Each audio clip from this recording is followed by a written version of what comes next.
Robert Picard, ingénieur des mines, dialogue avec Michel Foudria, sociologue, sur des exemples de co-construction. Il s'agit soit d'un concept ou soit d'un objet technique.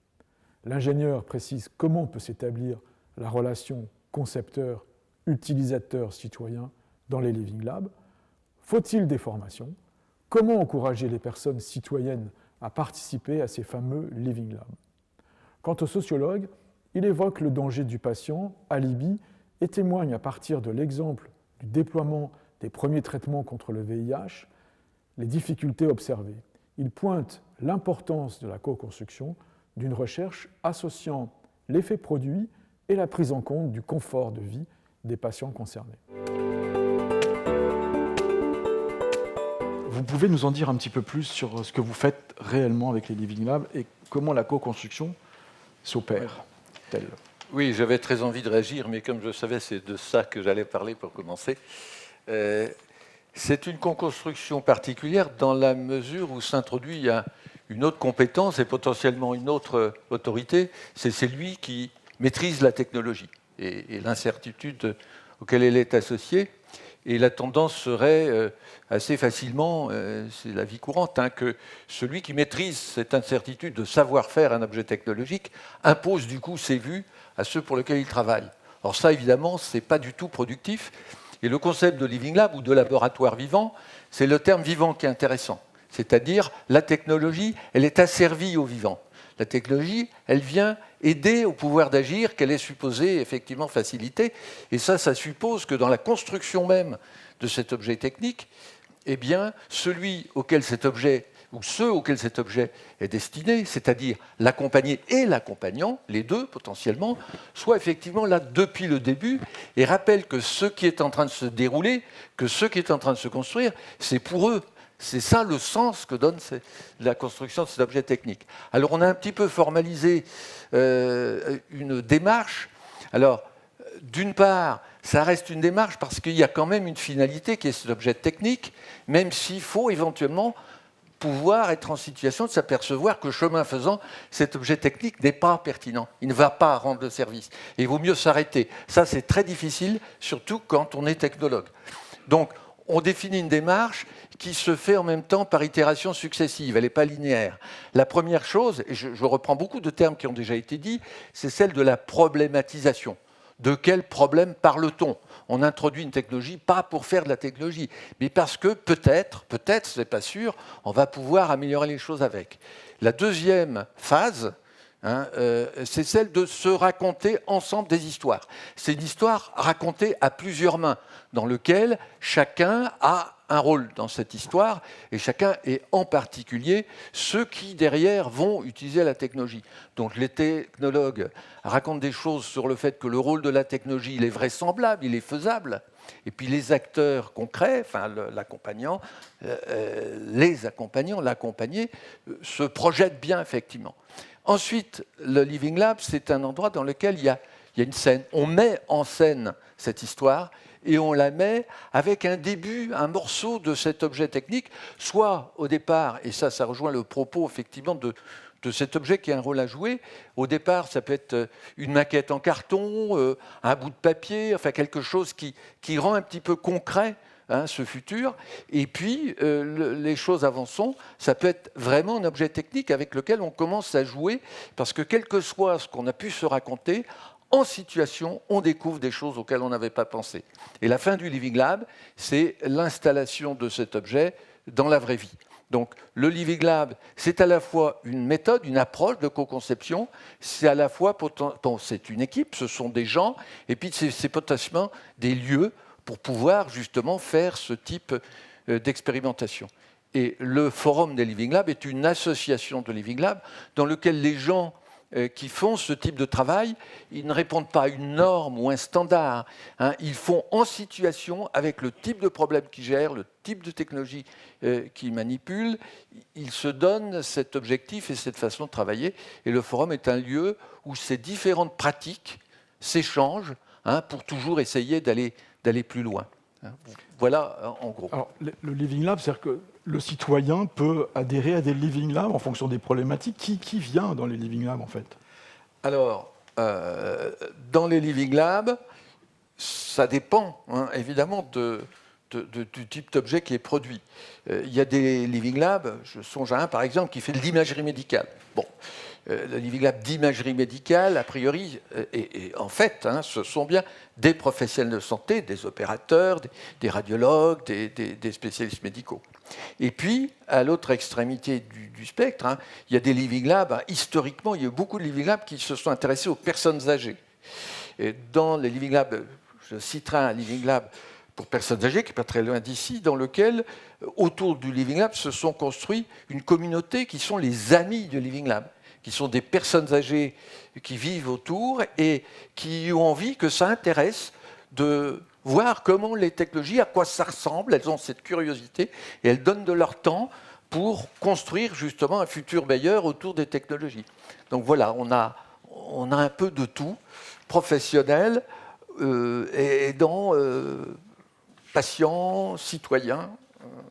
Donc là, on est dans une dynamique d'approche de la santé participative, si j'entends bien. C'est-à-dire que dans le futur, dans les 10 prochaines années, on pourrait y supposer que des citoyens ou des personnes qui ont donc des intérêts pour le sujet, un sujet, puissent participer à la co-construction d'éventuelles réponses. Et donc, pour vous, c'est un élément, si j'ai bien compris, un élément assez fort dans la co-construction participative du citoyen à la réponse à donner en vue des problématiques que nous pouvons rencontrer. Mais par rapport à la complexité des sujets, il faut des formations, il faut quand même des compétences pour adhérer à ces Living Labs. Comment vous faites pour stimuler la compétence et l'apport d'outils en fait, complémentaires pour aider le citoyen ou la personne à participer à des Living Labs? Alors, suivant la complexité des sujets, la façon de faire participer, d'amener à participer des personnes est différente.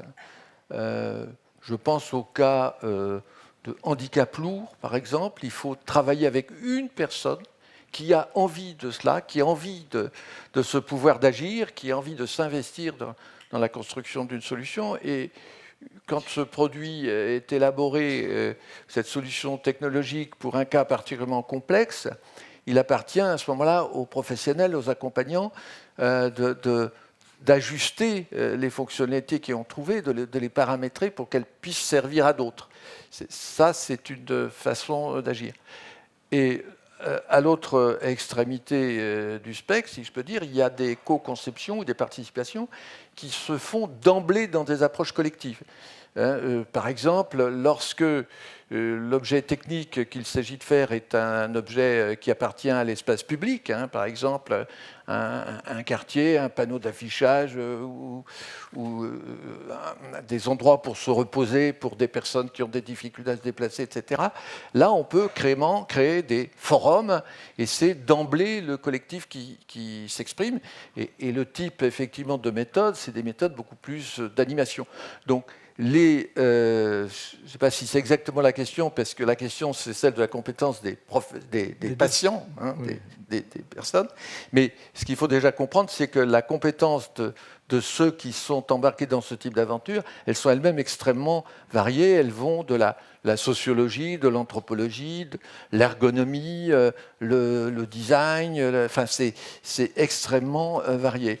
Et justement, je pense que là, pour le coup, si on veut pas placer la personne ou le patient en situation de handicap cognitif, il faut plutôt révéler au travers de ces techniques cette capacité de s'exprimer et de dire, plutôt que de créer, je veux dire, une barrière à l'entrée qui est de dire tant que vous n'avez pas suivi telle formation, vous ne pouvez pas rentrer dans un Living Lab. C'est tout à fait le contraire. C'est exactement la question que j'allais poser sur le patient alibi ou le patient acteur. C'est-à-dire qu'on est bien d'accord qu'il n'y a pas de confusion, parce que entre le patient alibi, venez cher patient, et puis vous allez participer, mais finalement, comme il ne comprend pas grand-chose, il vient, mais en fait, il ne participe pas vraiment. Je caricature et je marque volontairement le trait. C'est un peu ce que vous nous dites. Oui, tout à fait. Alors d'abord, Pourquoi c'est ennuyeux, cette histoire de patient alibi? Alors, des tas de cas où le patient alibi, ça rend service. Hein. Et je dirais, bien sûr, il y a ceux qui financent, hein, puisque celui qui finance, il a envie que ça aille vite, il a envie d'avoir du retour sur investissement, parce que le problème des technologies, c'est que ça coûte de l'argent pour les développer, pour les diffuser.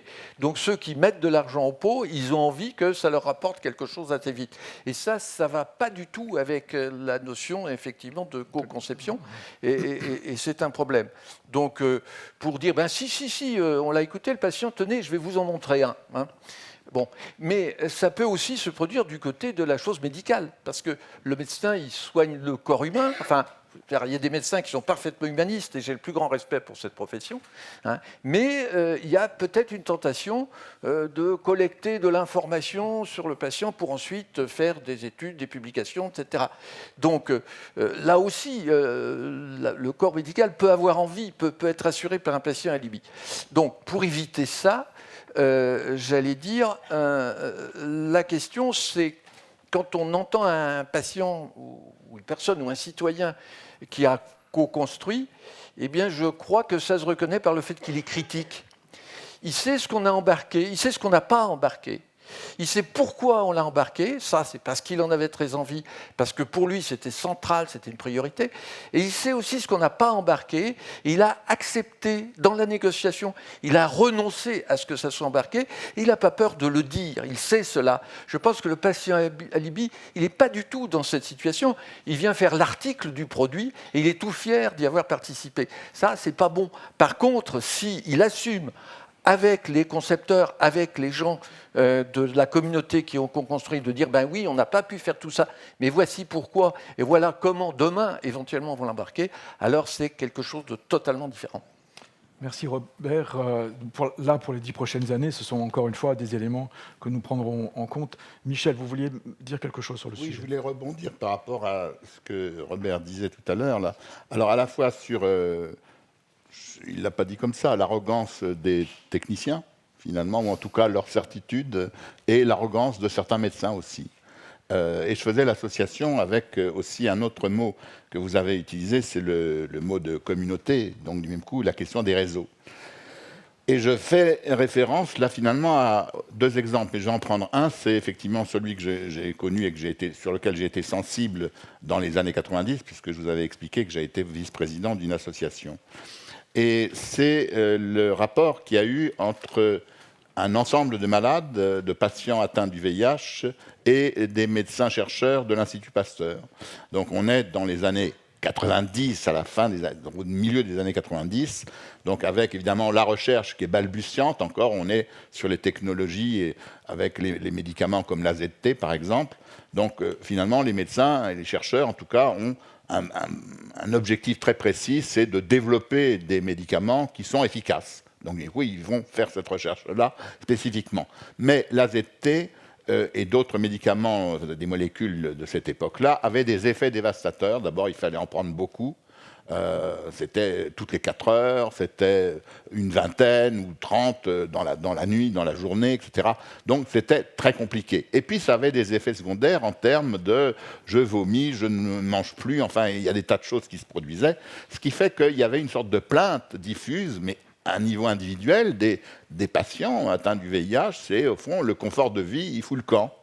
Or, à la même époque, il y a des associations de lutte, entre autres l'association AIDE, qui va fédérer un certain nombre de ces groupes et donc va poser la question du confort de vie. Et il y a une rencontre entre des chercheurs et AIDE et des militants de AIDE sur effectivement ce problème-là. C'est-à-dire qu'à un moment donné, va se trouver poser cette fameuse question, la question englobante, la question enrôlante. Comment la recherche, tout en continuant à poursuivre le développement des médicaments, pourrait-elle prendre en compte aussi la question du confort de vie? Et là, il y a effectivement pendant quelques années tout un travail qui va se faire au sein de l'Institut Pasteur pour trouver effectivement une adaptation de nouvelles molécules, etc. Et ceci est résumé dans un livre qui est paru en 1999 dans l'édition de l'École des Mines et qui s'appelle « Le pouvoir des malades ».